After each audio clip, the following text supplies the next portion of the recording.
Good evening students. আজ আমি টেন্সের প্রেজেন্ট কন্টিনিউয়াস বোঝাচ্ছি। প্রেজেন্ট কন্টিনিউয়াসের বাংলাটি কি? প্রেজেন্ট কন্টিনিউয়াস বাংলাটি হলো কি, যেটা আমরা বাংলাতে বলি ঘটমান বর্তমান। ঘটমান বর্তমান, যা চলছে, এখন এখন আমি পড়াচ্ছি, এটা ঘটমান বর্তমানের মধ্যেই পড়ছে। পাখাটি এখন ঘুরছে, এটাও ঘটমান বর্তমানের মধ্যে পড়ছে। তো এই ঘটমান বর্তমান বা প্রেজেন্ট কন্টিনিউয়াস এর স্ট্রাকচার কেমন হয়?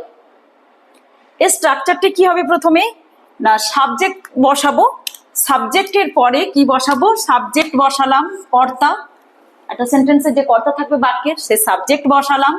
তারপর এম অথবা ইজ অথবা আর, এম ইজ আর যে বিভার্বের রূপ, এগুলো এম ইজ আর এর যে কোনো একটা বসালাম। তার সাথে বসাবো কি? মেন ভার্ব খুঁজে নেব, সেই বাক্য থেকে মেন ভার্ব খুঁজে নেব, সেই মেন ভার্বের সাথে আইএনজি। তারপরে অবজেক্ট দেব, অবজেক্ট যদি থাকে তাহলে দেবো, নইলে কমপ্লিমেন্টস, বাদ বাকি অংশটা কমপ্লিমেন্টস যেগুলো থাকলো সেগুলো দেব। তো সেই এটা হচ্ছে কি প্রেজেন্ট কন্টিনিউয়াসের স্ট্রাকচার হলো। এর বাংলা রূপটা কি? এর সাথে বাংলাটা জেনে রাখলে আরো একটু বোঝা যাবে ভালো করে। তেছে তেছি তেছো, তেছে তেছি তেছো, এটা বাংলা রূপের মধ্যে পড়ছে। কি একটা এক্সাম্পল দিলাম, ছেলেটি ভাত খাইতেছে, প্রেজেন্ট ইনডেফিনিটে ছিল ছেলেটি ভাত খায়, প্রেজেন্ট কন্টিনিউয়াসে হয়ে গেল কি সেটা? ছেলেটি ভাত খাইতেছে।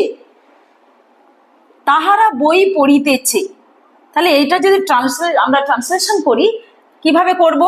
ছেলেটি, দা বয়, তারপরে কি? দা বয়ের পর কি লিখবো? এম ইজ আর যে কোনো একটা। দা বয়ের পর কি বসাবো? অবশ্যই ইজ বসাবো, দা বয় ইজ। তারপরে কি বসাবো? Main verb. এখানে কোনটা মেন ভার্ব? না খাওয়া, ইট, খাইতেছে মানে ইট, খাওয়া। তার সাথে আইএনজি দেব, eating, the boy is eating. কি খাচ্ছে? না ভাত, eating rice, the boy is eating rice. তাহলে হলো কি স্ট্রাকচার অনুযায়ী মিলে যাচ্ছে। দা বয়, সাবজেক্টে দা বয়, তারপরে কি?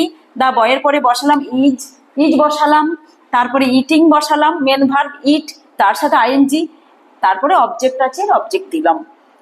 দেন তাহারা বই পড়িতেছে, তাহারা বই পড়িতেছে, তাহারা বই পড়িতেছে। তাহারা এখানে সাবজেক্ট, তাহারা, দে,